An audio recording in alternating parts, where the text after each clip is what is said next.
Olá, que bom ter vocês aqui para mais um Talks. Nosso tema de hoje tão importante. A gente vai falar sobre ansiedade e depressão e a relação com a atividade física. Para isso, a gente está com o nosso time completo aqui hoje. Hello! Rafa Iota. Fala, galera! E um convidado mais do que especial, Dr. Antônio Geraldo da Silva, que é médico psiquiatra, presidente da Associação Brasileira de Psiquiatria. Ele é coordenador da campanha Setembro Amarelo, campanha de prevenção ao suicídio da ABP, junto ao Conselho Federal de Medicina, que visa conscientizar a população sobre o tema, que ainda é visto como um tabu, e ajudar na sua prevenção. Seja muito bem-vindo, doutor Antônio. Eu que agradeço, muito obrigado pela oportunidade de estar aqui com vocês. Esse trabalho é muito importante para todos nós. Falar sobre saúde mental, falar sobre as doenças que podem nos acometer, eu e a qualquer um de nós, é muito importante para mim porque ajuda a diminuir o estigma, dá uma oportunidade enorme para a população falar direto com o psiquiatra. Com certeza. É muito bom ter o senhor aqui para a gente poder trazer esse tema, né? Conforme a gente falou que tem tanto tabu no entorno, que eu acho que tantas pessoas têm e não sabem que tem, né, doutor? E como, antes vamos falar assim desses números, diagnosticado. A gente poderia dizer que quantos brasileiros sofrem de depressão e ansiedade hoje? Muito bem, nós vamos falar esses números e as pessoas não assustem, porque eles são assustadores. Antes da pandemia, Flávia, nós tínhamos uma situação que era a seguinte: o Brasil e os Estados Unidos disputavam ponta a ponta, percentualmente, quem tinha o maior percentual de pessoas com depressão. 5,8% da população brasileira naquele momento tinha quadros depressivos, 5,9% da população americana tinha quadros depressivos. Então eles eram campeões e nós vice-campeões. A pandemia chegou, imediatamente aquilo nos gerou uma preocupação enorme. Imediatamente nós pedimos a todos os psiquiatras brasileiros para que não parassem os atendimentos, que continuassem trabalhando, porque nós poderíamos ter uma epidemia, mas de suicídios no Brasil. Muito bem, a pandemia chegou, começamos um projeto de pesquisa à época para poder avaliar sobre a saúde mental dos profissionais do SUS, porque nós percebíamos que aquilo não ia durar pouco tempo, como muitos achavam. Fizemos um projeto para 2 anos, a OPAS patrocinou esse projeto, ninguém acreditava, como 2 anos? Pandemia vai durar pouco tempo, não, os reflexos vão continuar. No início era 3 meses, vai durar 3 meses, etc e tal. Mas os reflexos na saúde mental, eles são para sempre. Esses picos que houve na pandemia de contaminação é uma história, mas os reflexos é para sempre. Por quê? Lógico. Porque quando você desencadeia um quadro psiquiátrico, você não para ele mais. Ele vai continuar e aí você tem aquela coisa de fazer o gráfico de sobe e cai. Não, você sobe, mantém ali no platô e continua. O que aconteceu? Final de 2021, o Ministério da Saúde fez uma pesquisa chamada Vigitel. E o que encontrou-se nessa pesquisa Vigitel? A resposta de $1 milhão para quem não estudou sobre o assunto é o seguinte: dobrou-se. Nossa. 11,3% da população apresentando quadros depressivos. Isso dá um total de 23 milhões de pessoas com depressão no Brasil, naquele corte, naquele momento, com sintomas depressivos. Diagnosticadas, né, doutor? Diagnosticadas pelo que mostrou a pesquisa Vigitel. E 9,3% da população com transtorno de ansiedade antes da pandemia. Aí mais 18, 19 milhões de pessoas com transtorno de ansiedade. Só aí, mais de 40 milhões de pessoas com quadros de depressão e ansiedade. Então, o que é que nós 40 milhões, né? Muita gente. Não é para assustar, mas assusta, doutor. Mas é um fato. E por isso que esse trabalho aqui, poder falar com vocês aqui sobre esse tema é importante. Por quê? Para quebrar o preconceito. Para que as pessoas possam procurar ajuda. Porque as pessoas têm medo de ir ao psiquiatra. Eu não sei se eu tenho cara de doido ou meio doido, mas os outros falam isso. O psiquiatra é doido ou é meio doido. Não. É uma mentalidade antiga essa que a gente tinha, né? É o do preconceito. Chico Anísio, na última entrevista em vida que ele deu, foi para mim, aqui na Barra, na casa dele, no apartamento dele, ele disse que fazia tratamento psiquiátrico, ele declarou nessa entrevista, há 24 anos. E que ele não teria sido 20% do que ele era se não fosse o tratamento psiquiátrico. Mas que as pessoas tinham muito preconceito de procurar o psiquiatra, que ele conhecia vários que tinham depressão, que tinham ansiedade, mas não procuravam ajuda. Esse é um fato que acontece hoje. E talvez esses números estejam até equivocados, né? Já que as pessoas não procuram, talvez elas nem tenham sido diagnosticadas. Ou seja, pode ser que existam bem mais pessoas, mas a gente ainda não sabe por quê. O fato é que é o seguinte, Rafa. 20 a 25% da população teve ou terá um quadro de depressão ao longo da vida. Então, de nós 4, vamos dizer que um já teve, tem ou terá um quadro de depressão ao longo da vida.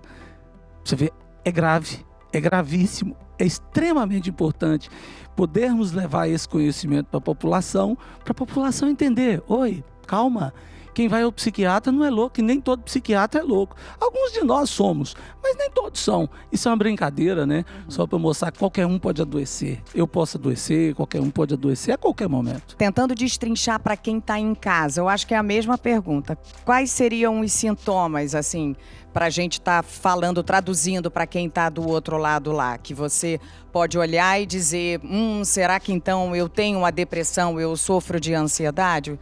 Vamos lá. Depressão. Por exemplo, sintomas de depressão. Era exatamente isso. Só um detalhe, pegando esse gancho assim, né? Muita gente tem preconceito, talvez ela vai ter dificuldade, e o principal é quais sintomas eu deveria olhar para saber se eu posso ter, para que eu possa buscar ajuda, né? Não para ser autodiagnosticar. Não, eu ia depois fazer a pergunta de como pode buscar essa ajuda aí. Vamos lá. Vamos pensar nos seguintes sintomas. E aí eu vou fazer aqui, parodiar um pouco o desenho animado. Lembra do desenho animado que falava assim... Ai, que vida, que falta de graça. Hardy, Hardy. Não consigo, não sou capaz. Ó céus, ó céus, ó vida. vida. Exatamente. O deprimido, ele tem uma baixa. Quando nós estamos dirigindo, tem uma placa que faz assim, ó, tem um sinal para baixo, que é assim, depressão na pista. É o quê? É o para baixo.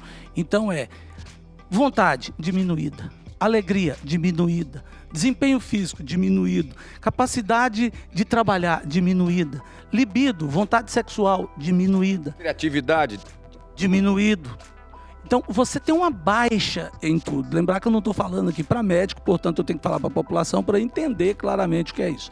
Então assim, choro fácil e o ânimo para baixo. Não é aquele ânimo malandro não, né? Eu não tenho ânimo para trabalhar, mas tem que sair para festa. Esse aí não é esse ânimo. Nós estamos falando do elan vital.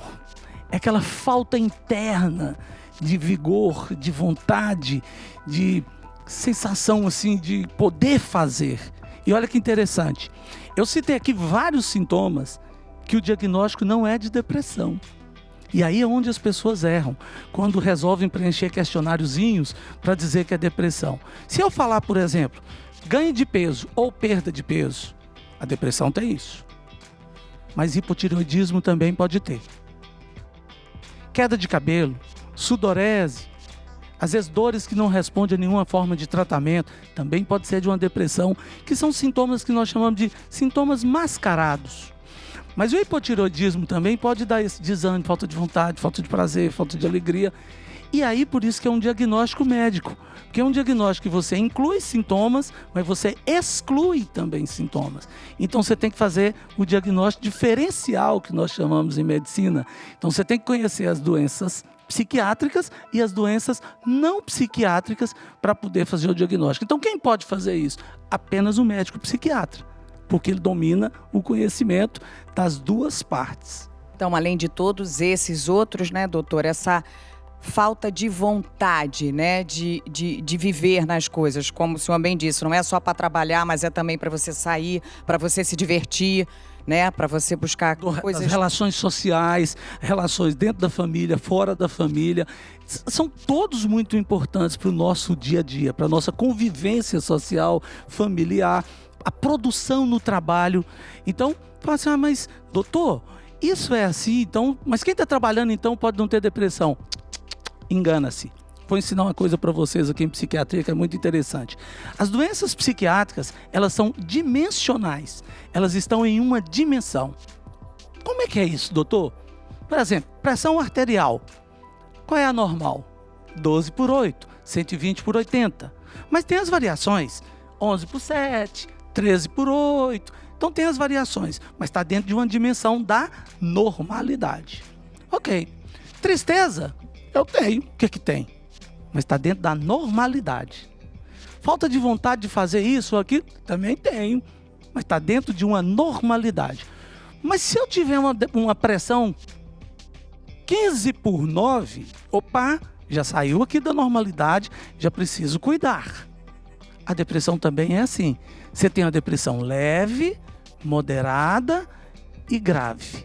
Ou mais grave ainda, que às vezes leva à inanição. A pessoa para em cima da cama e não consegue fazer mais E um nada. desalentado. Exatamente. Como uma dor de cabeça. Assim que como você pode ter uma dor de cabeça, tomou um remedinho ali, tomou uma água, alimentou e passou. Ou não tomou remédio nenhum, só tomou água, porque você não tinha tomado água hoje ainda, ou não alimentou. Aí pintou uma dor de cabeça aí, tal. O cara foi para uma cidade chamada de Cuiabá, lá tá 42 graus, né, Fala da cara? minha terrinha, Sempre, não, fala- sempre. Eu acho que foi de propósito, hein? Fala E da minha esquece de terrinha, tomar água. não, hein? E vou falar bem, que eu adoro de sua cidade. Aí você vai tomar você esqueceu de tomar água, aí pá, uma dor de cabeça intensa. Você vai lá, toma água e tal, melhorou. Pronto, depressão também tem aquela depressão. Ah, tô deprimido. Isso não é doença, isso é sintoma. Tô deprimido porque levei um chifre. Tô deprimido porque pedi um emprego. Eu ia falar, a gente ainda vai fazer essa diferença também da doença e do sintoma Isso, para quem é está em casa e os níveis de depressão. E da Importantíssimo. ansiedade, só para a gente não se perder. A gente falou dos sintomas da depressão. Isso. Nós somos um país de ansiosos. Primeiro lugar O no brasileiro mundo. é ansioso. O brasileiro é ansioso e deprimido. Nós somos o primeiro lugar no mundo nessas duas doenças. Que ranking péssimo, né? Péssimo. E que coisa nós temos o país da alegria, né? É o que dizem, mas na verdade é isso que se apresenta dentro do diagnóstico que é feito. Isso são dados da OMS, né? Mostrando isso. Ansioso. E agora você me deu uma oportunidade legal, vou chegar para frente para explicar isso aqui. Isso aqui é bem legal. Tá vendo? Segura aqui para mim, rapidinho. Vou ficar pertinho, estou tão ansioso também. Vou explicar assim, ó. Se você só pensa no futuro, você é um ansioso. Se você só pensa no passado, você é um deprimido. Esse é um detalhe interessante. Claro que diagnóstico psiquiátrico não é tão simples e tão fácil assim. Mas o ansioso é aquele que está prevendo tudo, observando tudo, querendo saber do futuro. Como é que vai ser amanhã? Como é que vai ser aquela entrevista? Como é que vai ser ficar ali? Como é que vai ser trabalhar? Tudo está assim, naquela coisa. E quanto mais respira assim, piora. Tem que parar, acalmar e falar, calma, eu estou tentando adivinhar o futuro. Impossível. Ou eu estou falando, aquilo não podia ter acontecido, rapaz. Aquilo que eu fiz ruim. fica remoendo. Aquela coisa. Exatamente, as ruminações. O que é ruminação? Aquilo do boi, né? Exatamente. Ficar mastigando aquele capim. O boi engole o capim e tinha que descer do estômago para baixo. Ele não faz isso. Ele volta para a boca e continua ruminando. Olha que horrível isso. Então, assim, o assunto acabou, ele tem que ir embora. Ele fica para trás. Por quê? Porque se você trazer aquilo para o momento, não tem jeito. Vai resolver. Não vai resolver isso, você vai sofrer muito. Qual é a solução para isso? A gente às vezes explica para as pessoas entenderem mais facilmente. Começou a ficar muito ligado no futuro, tá errado, é um ansioso. Se a ansiedade vai te fazer mal, porque você não vai construir o presente. Se você ficar ligado ao passado, tá errado. Isso é coisa do deprimido, que fica ligado lá e não vive o presente. Não pode ser assim. Então você tem que viver hoje. Você pode ter planejamento, mas não tentar adivinhar ou tentar antecipar aquilo que não vai vir. Porque nós ficamos o tempo inteiro, mais um dia, e não é bem isso, é menos um dia. Então você tem que viver hoje bem, você tem que viver hoje intensamente e não deixar nem que a depressão, nem que a ansiedade te consome. Só que eu não consigo. Eu tento, mas eu não consigo fazer isso sozinho. Então tá, vá até um psiquiatra, faça psicoterapia, pega orientação e tenta conseguir. Cara, não deu, tal. Por quê? Eu tô com uma depressão leve, eu tô com ansiedade leve. Maravilha. Rafinha, atividade física. Vamos! Atividade física regular. Ela funciona fazendo neurogênese e aumentando uma coisa chamada neuroplasticidade. Neurogênese, gênese é origem, neurocélulas nervosas é nascimento de novas células nervosas. Então, previne várias doenças. Muito. E neuroplasticidade? Neuroplasticidade é a relação entre um neurônio e outro que está aqui no meio. Atividade física aumenta isso. Se aumenta isso, te ajuda a tratar depressões leves a depressões leves, ansiedade leve. Claro, agora se uma depressão está mais moderada, está te tirando qualidade de vida, aí não tem jeito, tem que usar medicamento antidepressivo junto. Esse nome é antidepressivo, eu não gosto muito, porque é antidepressor, é contra a depressão. E também, se a ansiedade começa a te prejudicar, te tirando condições de trabalho, então você tem que fazer o quê? Tem que usar a medicação para cuidar disso, porque só a atividade física não vai te segurar completamente nisso. Qual a diferença para fazer o diagnóstico, Flávia? Sabe qual que é? Não. Quando é que é doença? Pois é, quando é sintoma e quando é doença. Antecipei a pergunta dela. A minha pergunta é que eu estou pensando em quem está em casa e se vendo talvez com um desses sintomas e se perguntando. E já que a gente está falando aí já de caminhos de cura ou de prevenção, aí quem tá? Qual é o passo que deve dar? Vai até, se você não tem condições de ir até um psiquiatra particular, o que a pessoa pode fazer no nosso sistema público de saúde? Vamos lá. Primeiro, quando é que é doença? Quando que é? Quando gera prejuízo. Se eu tenho uma ansiedade, é ótimo, porque ansiedade é fator de crescimento. Aquela perninha aqui no par é uma ansiedade saudável. Eu tava doido pra perguntar isso, porque a minha perna não para, gente. E eu tô aqui me controlando, que eu falei, ele vai achar que eu sou ansioso. Eu não posso, tenho que me controlar. Isso é um sintoma ou é uma doença? Pode ser um sinal, porque em medicina nós temos sinais e sintomas. Isso pode ser um sinal. Esse é um sinal de ansiedade, porque os sinais é como, por exemplo, a pessoa está andando rápido demais, está ofegante, isso são sinais. Sintomas são as queixas que a pessoa faz. Não consigo dormir direito, eu estou muito ansioso, estou, muito preocupado com o que vai acontecer. Cansado. E tal. Se estiver provocando prejuízo, acorda cansado, porque não conseguiu dormir direito, então vai vir isso. Teve prejuízo? É doença. Não estou tendo prejuízo não, está me ajudando a trabalhar, a fazer as coisas, estou bem ligadão e tal, maravilha. Por quê? Não é doença. Eu tenho medo de jacaré, tá bom, eu tenho medo de jacaré, que diferença faz? Nenhuma. Otaviano tem medo de jacaré e vai para fazenda lá em Cuiabá, faz diferença. Eu vou ter vida. Porque o cara lá, se tem medo lá na fazenda, Lá no Pantanal.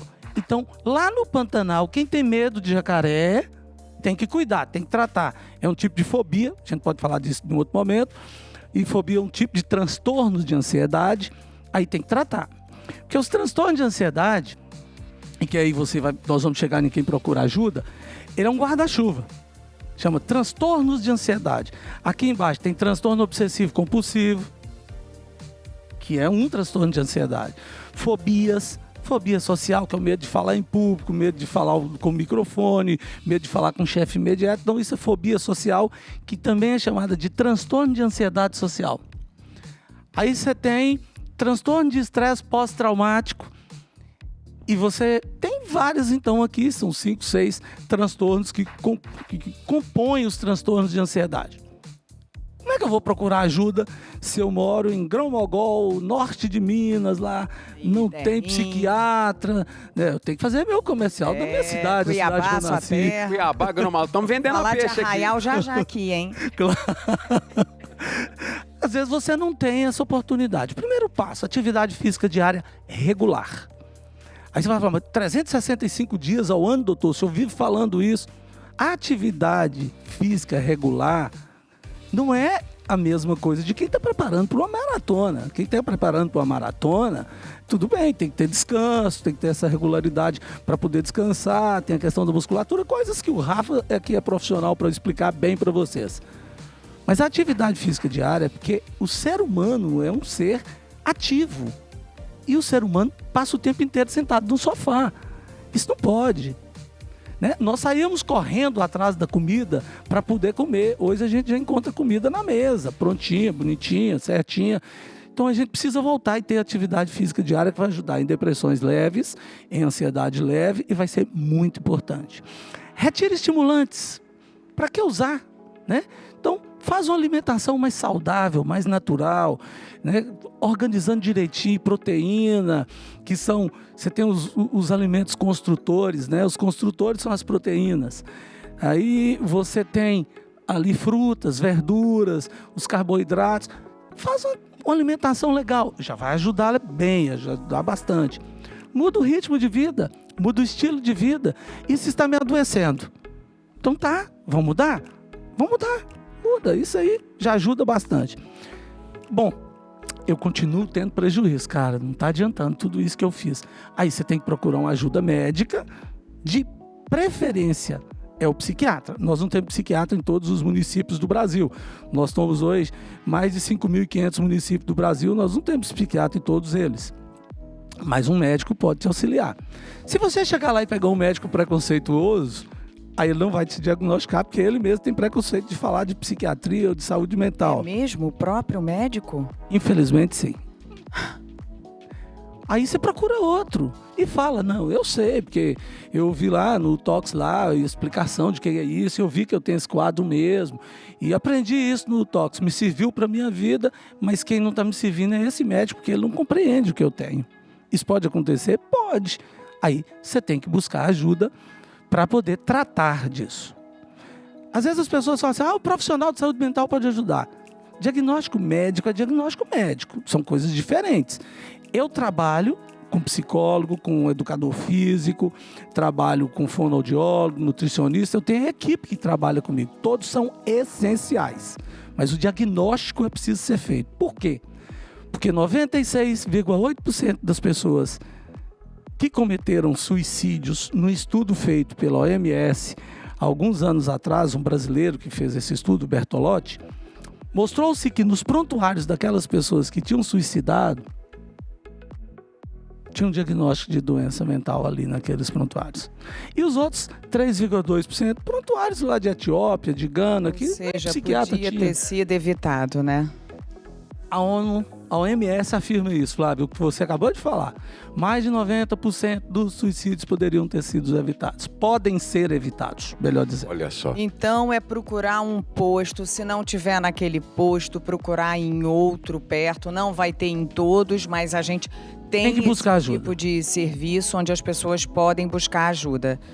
Não temos o adequado como deveríamos Sim, ter. sim. Eu sou fã do SUS, mas infelizmente a gestão é que é complicada. Isso, quando eu estou dizendo isso, eu estou falando de município, de estado e de governo federal. Essa gestão ela não é simples, ela não é bem feita e aí falta, né?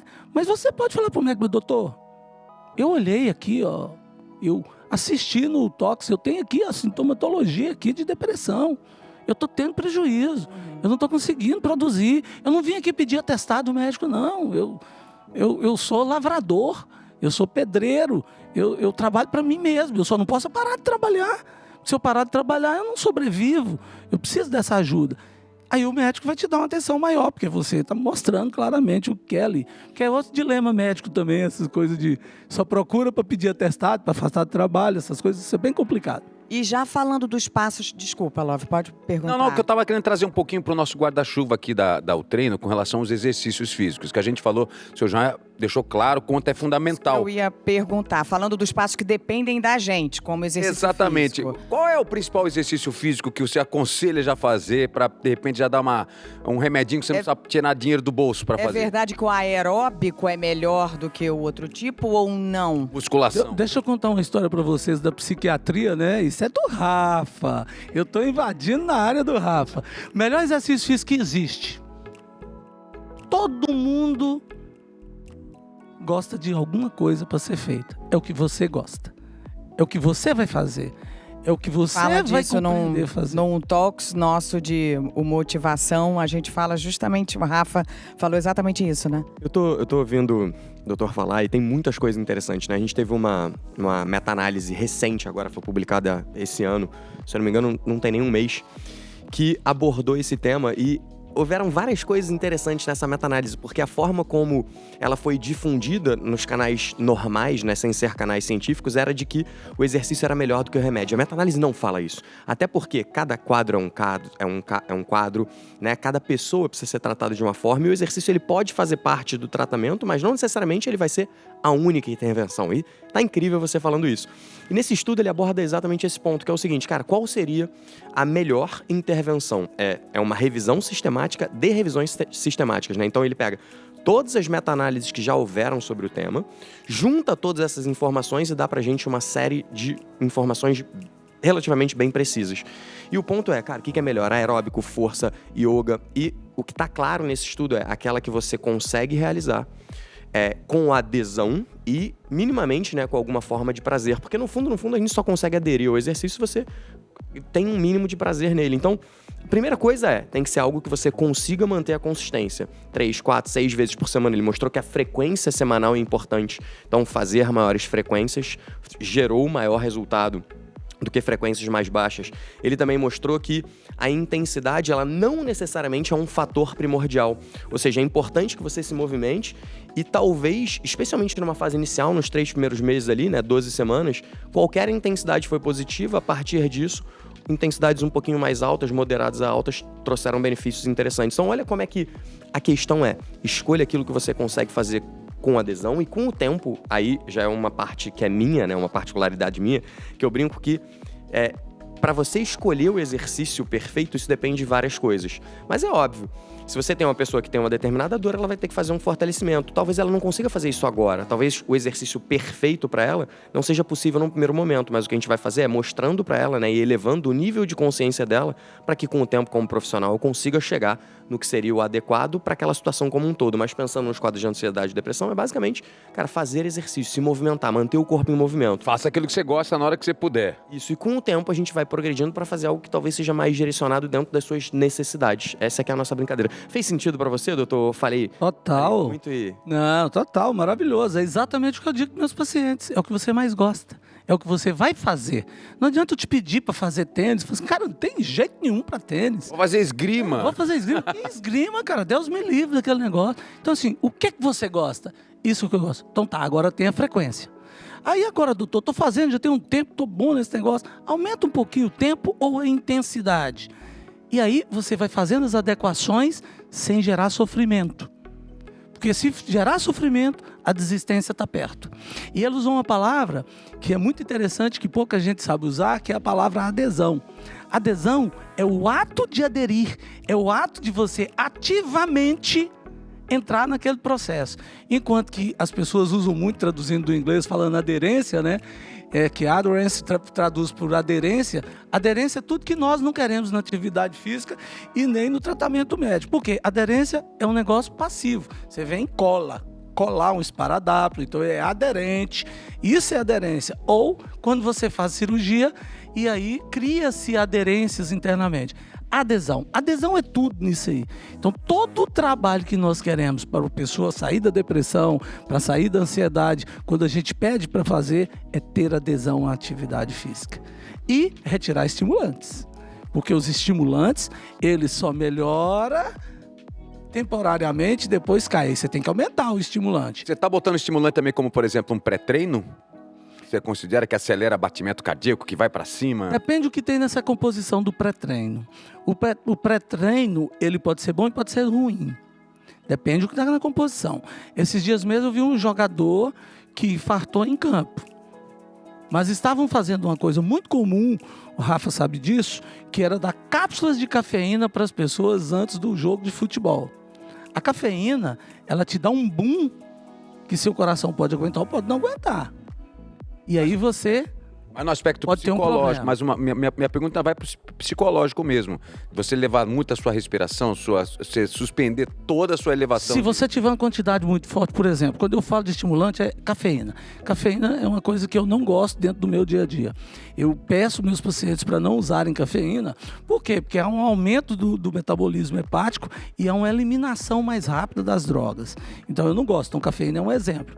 Então, Mesma do café. Oi? Mesma do café. Mesmo do café. Eu não uso nenhuma cafeína. Eu não como. Mineiro que não toma café, como assim? Não. Pois Nenhuma é, cafeína. café e pão de queijo, como é Não. que fica, uai? Pão de queijo sozinho. Mas aí continua, doutor, curioso. Mas é porque a cafeína é um estimulante que que nos atrapalha no tratamento psiquiátrico. E atrapalha bastante. Então, eu não uso chocolate, achocolatados, cafés, refrigerantes. Não faz parte da minha dieta exatamente por causa disso, por causa de ser um super estimulante. Então, o pré-treino, quando você está colocando de usar carboidrato, que você está colocando de usar proteínas, isso é importante, isso é uma coisa. Agora, quando você usa estimulantes, aí você tem que tomar cuidado, porque a depender do pré-diagnóstico que você tem, você pode desencadear um quadro, por exemplo, de pânico. Ou de ansiedade Tem excessiva. transtorno de pânico, ataque de pânico, Olha ansiedade excessiva. Isso tem que tomar esse cuidado, tem que proteger-se em relação a isso. Então tem muita gente que você acaba fazendo o diagnóstico pela história da alimentação, ou onde ele teve a primeira crise de pânico. Tive a primeira crise de pânico na academia. O que você usou, o que você está usando, e aí você está usando super estimulantes ali. Onde é que está o erro maior? E agora, inclusive, saiu um regramento, uma resolução do Conselho Federal de Medicina falando sobre o uso de anabolizantes e tal, que não pode ser assim, que tem que ter todo um acompanhamento, né? Que você pega pessoas aí de 20 anos, 22 anos, se enchendo de Já testosterona. Daqui a pouco o corpo dele nem produz mais testosterona, porque ele está usando ali, é doidado. Então, quando falamos disso, a gente tem que tomar este cuidado. Eu tive um paciente que chegou para mim, doutor, eu estou aqui porque eu estou querendo matar um de nervoso. E ele, policial civil, mas consciente. Eu falei, você é armado dizendo isso para mim? Ele, por isso que eu estou aqui, que é o senhor para me salvar, o que está acontecendo? Cara, não achava nada no cara, nada. Aí, eu falei, cara, me põe sua rotina hoje todinha, tudo que você comeu, bebeu, tudo que você fez. Aí, a respostinha é simples, Rafa. Ele estava usando várias cápsulas diariamente de tríbulos terrestres. Que é um indutor da produção de testosterona. Então, a testosterona dele foi lá em cima. E aí, o que é a testosterona? Ele dá o quê ao homem? Cordialidade? Não. Agressividade. Ele dá ao homem tranquilidade? Não. Dá agitação. Então, estava fazendo muito mal para ele. muitas Falei, vezes buscam a testosterona para ter o libido somente, né? Pensando só no libido. Mas ativa tantas outras coisas. Tudo, todas as coisas ruins, que são todas de homem, né? Mulher só tem coisa boa, mulher não tem coisa ruim, né? Todas essas coisas ruins de agressividade, explosividade, grosseria, isso tudo vai lá para cima. E as pessoas não pensam sobre isso. Suspendemos, com uma semana o cara tava já sentindo melhor. Falei, nossa, doutor, aquele negócio estava me acabando e eu não sabia. Porque é natural. Aí eu brinquei com ele, falei assim, comigo ninguém pode, é uma planta natural, mas mata. Então assim, veneno, tem vários venenos naturais. Gente, a gente tem papo aqui. Eu queria só fechar, porque ele falou de uma coisa que está no nosso guarda-chuva também da Utreno, que é o estresse, que a gente faz a gestão do estresse. E eu fico imaginando o gatilho do estresse, tanto para depressão como para a ansiedade excessiva. Qual é o conselho, o senhor, para a gente fechar, então, começar a embalar, começar esse papo tão maravilhoso para a gestão desse estresse? Como é que dá para detectar um ponto de estresse que pode ser gatilho tanto para depressão, doutor? Eu estou falando uma bobagem, eu estou falando como povão, a galera que não sabe traduzir muito, mas estou querendo tentar descobrir qual que é o caminho para eu tentar evitar a ebulição total do estresse para não gerar depressão, nem uma ansiedade descontrolada. Você é perspicaz, você é sensitivo e por isso que você trouxe essa questão e não falou bobagem alguma. O que é estresse? Estresse vem da física, não é da medicina. Vamos calcular o estresse dessa ponte. O que significa? Quantas toneladas essa ponte suporta para depois ela parar de suportar, ela não suportar mais. Não, o estresse dessa ponte aqui, onde que é? Tá indo aqui para Grão-Mogol, aqui não passa carretas, né, de 40 toneladas, 50, vamos fazer uma ponte aqui de 15 toneladas, 20 toneladas, beleza. Só que aí começa a passar ali carretas de 30, de 40, aquela ponte vai,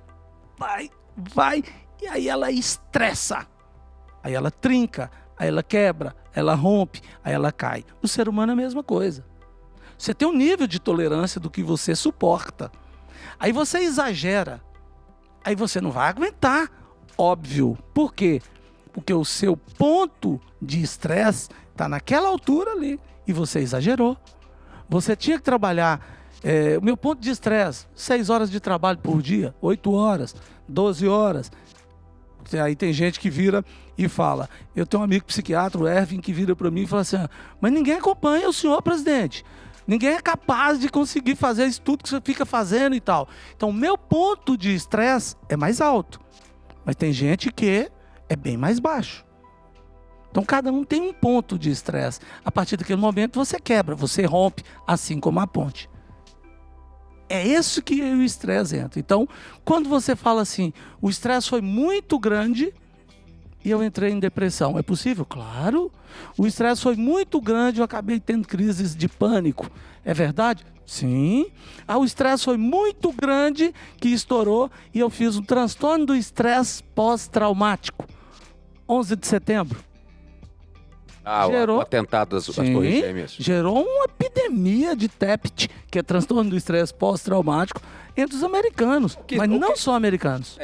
O mundo inteiro foi impactado com isso, mas agagora eu fico também imaginando que as nossas Torres Gêmeas contemporâneas foram a pandemia, né? Sim, por isso que o fator do estresse foi extremamente importante ao desencadear vários tipos de doenças, não só doenças mentais, doenças orgânicas em geral, doenças mentais, claro que elas tiveram um aumento muito maior do que as outras, mas mudou a homeostase, quer dizer, o equilíbrio dentro de nós seres humanos.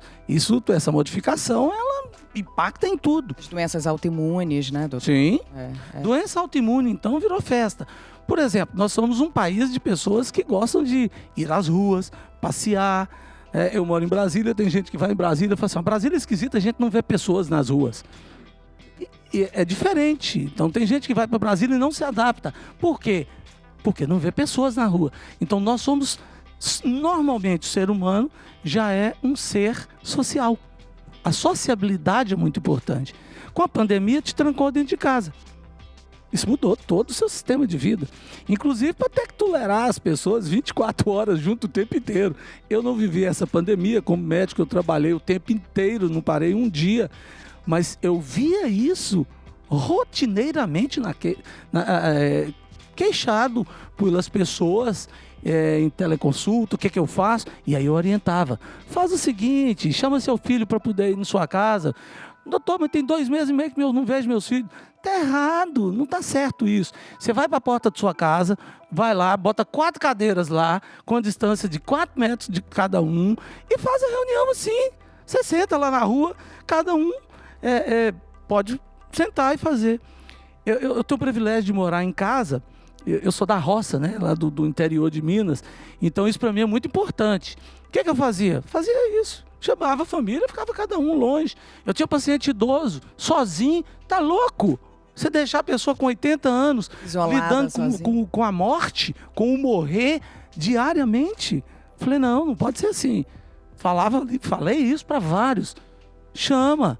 Fique falando aí o tempo inteiro, o máximo que você puder, aí com as pessoas, bate papo, veja de perto a distância, 5 metros de distância, na verdade 2, 1,5 metro, 2 já resolve, mas fica 5 metros e tal, porque nós somos seres sociáveis, e ficar sozinho, trancado em casa, sem acesso, também é um fator estressante. Então a sua sensibilidade foi perfeita, é um fator importantíssimo, o estresse. E a gestão do estresse é importante para que você possa ter uma saúde mental melhor. Gente, a gente tem muito o que falar. A gente vai ter que marcar. E ele é outro maravilhoso Talks. falando. É a honra de ter o Fica doutor. aqui, Pois ó. é, que a gente quer ficar aqui só babando e ouvindo. Bom demais. Comunicador Foi nato. interessante demais, porque a gente falou de pilares que a gente trata aqui na nossa Treino, doutor. Inclusive, acho que é o nosso primeiro Talks, onde a gente fala quais são as nossas bases e a gente coloca atividade física, alimentação saudável, administração do estresse e sono. Tudo isso envolvido por bons relacionamentos. Exatamente. A Sim. gente E fala relacionamento exatamente sobre isso. Então, assim, a gente tocou em pontos muito pertinentes e a gente entendeu, tentando fazer um resumo desse papo todo aqui maravilhoso para quem está em casa. Você sentiu que você está tendo algum desses sintomas, que você acha que você se enquadra em algum desses diagnósticos? Você já entendeu de cara quais são as suas primeiras bases aí de cura? Atividade física e isso, busca uma atividade que você goste, né, doutor, né, Rafa? Para você ir lá e você saber que você vai estar praticando. O que eu gosto? A gente até falou no caso de um Talks, de uma pessoa que gostava de dança e passou a fazer aula de dança e depois de 3 meses descobriu que tinha que fortalecer o joelho para continuar a aula de dança, passou a fazer exercício de força. Foi uma forma dela começar a iniciar em outras atividades. Então, assim, atividade física, gente. E é de novo o nosso ponto, é o que a gente fala tanto, não é a busca de barriga chapada, não é corpo perfeito, é saúde. Prazer. Prazer, saúde, fazer coisa boa que você gosta. Então, uma atividade física. Se alimentar bem é o outro caminho que a gente também tanto fala aqui, é comer comida de verdade, é parar com tanta comida industrializada ou prontinho, mas aqui comer comida de verdade, que a gente tem ali farto na nossa mesa brasileira, que é o que a gente mais tem. E se ainda assim você sentiu que não houve a mudança em você, que você se sente prejudicado, procure um psiquiatra, né, doutor? Ouça de novo esse Procure uma Talks ajuda, né? E procure uma Seja ajuda. através de um amigo que você conheça, que possa te levar para um caminho legal. Eu acho que isso é fundamental, né? Porque falta também a iniciativa, às vezes, da pessoa, principalmente na depressão, eu acho, né? Pela busca da ajuda, né, doutor? É um estado tão A prostrado. depressão às vezes tira isso, né? Tira essa capacidade sua, inclusive, de buscar a ajuda. Reagir, né? E aí é importante que você esteja ao lado e observar o outro e falar: pô, você tá diferente, o que tá acontecendo? E aí você ajudar. A ajuda profissional, ela é essencial, não se fundamental. discute isso. Agora, o apoio familiar, o apoio do amigo, o apoio de quem está ao seu lado, faz toda a diferença. Semana passada eu encontrei com uma amiga, estava fazendo uma viagem em Orlando, e eu conheço muito essa amiga, e foi legal, almocei com ela, batemos papo, tal, não falei nada, deixei passar, tal, bonitinho. Aí rapidamente ela virou pra mim e falou: a orientação que você me deu procurar o psiquiatra, eu fiz, tá? Falei: tá legal, quer falar sobre isso? Não, depois eu falo. Tá bom, beleza e tal. Aí passou 3 dias, eu liguei pra ela: e aí, amiga, tudo bem? Tudo bem. O que estava acontecendo com você o dia que eu te encontrei? Naquele dia ela não tinha condições nenhuma de falar. Mas eu percebi. Ah, porque você é psiquiatra, percebeu? Não, porque eu sou ser humano. Eu sou ser humano e eu observo as pessoas. Por quê? Porque as pessoas passam sinais. A maioria das pessoas que suicidam, ela pede ajuda antes. Só que ninguém deu, ninguém observou. Ninguém entendeu os sinais. Ninguém entendeu os sinais. E precisa entender esses sinais. Ah, mas eu não sou profissional. Não precisa ser profissional. É só ter a sensibilidade. Agora, não é ser curioso, intrometido, querer saber da vida das pessoas, assim e tal. Calma, não é isso. É se dispor a ajudar. Olha, tô aqui, se quiser conversar, legal, posso te ajudar em alguma coisa, o que a gente precisa fazer. Vamos procurar um profissional, vamos buscar alguém, eu te ajudo a buscar alguém. Né? Vamos ter um serviço de saúde. Se a pessoa falar de suicídio, então acabou a conversa. Dá a mão, não solta mais e tem que chegar a ter um profissional de saúde, qualquer profissional de saúde, para levar a situação, de preferência um serviço de emergência, para aí a pessoa obter ajuda e a pessoa ser ajudada. Mas você não pode desprezar. Não, deixa para lá. Deixa para lá não. pessoa vira pra outra, pô, cara, vontade de dormir e não acordar. Hã? Como assim, cara? Que história é essa de vontade de dormir e não acordar? Não, Flávio, que eu tô naquela aí de... Tá, nem queria hoje passar o dia inteiro deitado. Por quê? Isso aí são sinais, eu quero morrer para o mundo. A gente não pode deixar passar. A gente precisa ajudar. Essas ajudas são essenciais e salvam vidas. Aí quem nos assistiu aqui, né, vai falar assim, ih, lá no Talks, lá do pessoal do treino, estava ensinando, explicando.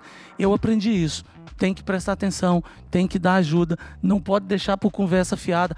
Não pode ficar nessa história do que está ouvindo falar e orientação via mídias sociais aí de... Vamos lá, vamos fazer o desafio disso, o desafio daquilo. Não existe essas coisas, isso não ajuda ninguém, não faz nada. Isso só faz as pessoas perderem qualidade de vida, perder a vida. E tudo que nós temos que fazer é ter boa qualidade de vida. Maravilhoso, gente. Vamos marcar mais uns 3 para Fazer mais 16 o Talks com ele, doutor Antônio, maravilhoso. Pelo menos, né? Demais. Muito, muito obrigada Eu quero pela poder sua ajudar. presença Se eu aqui. puder ajudar. Foi incrível, foi incrível. O que a gente Se puder deixar uma mensagem depois, mas... que a gente tem fechado sempre fazendo uma inversão aqui e pedindo para os nossos convidados fazerem o que seria não o desafio, como disse você, mas um conselho, uma dica de que poderia deixar para a gente praticar na nossa vida e para quem está ouvindo. Qual seria essa dica, qual seria esse conselho? Olha, viver saudável não é difícil, é fácil.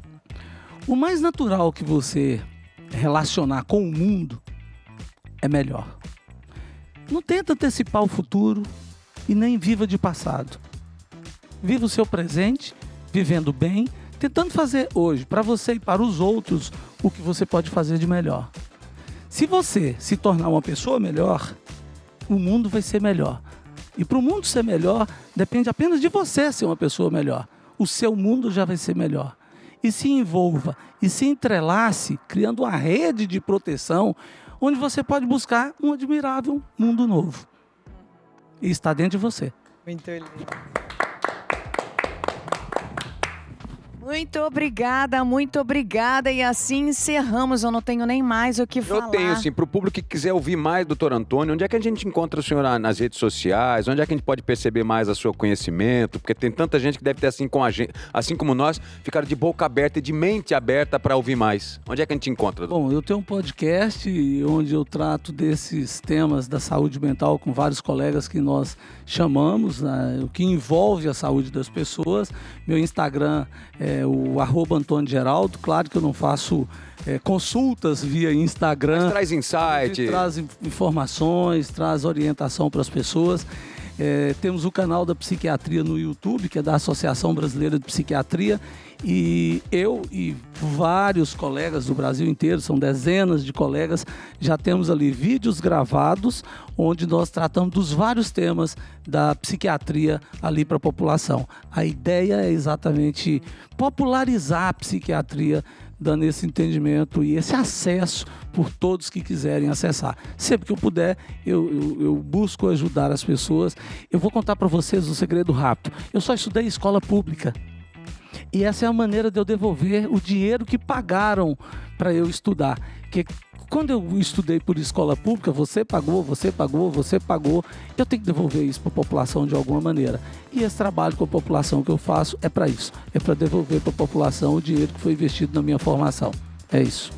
Sensacional. Deixar disponível depois todos esses links aí para quem então está acompanhando a gente poder acessar. Doutor Antônio, muito obrigada pela presença aqui. Foi incrível. Demais. Agradeço, gente. Agradeço demais a oportunidade. Vamos para Brasília e Grão-Mogol. Vamos pegar um ônibus e vamos sair testando, fazer o estresse dessas pontes todas aí. Te espero em Brasília. Vamos embora, fechado. Vou fazer uma paeja para vocês lá. Nossa, que eu fechado, amo. pronto. Sou bom de paeja. Eu amo. Muito obrigado, pessoal. Esperamos vocês até o nosso próximo U Talks. Tchau.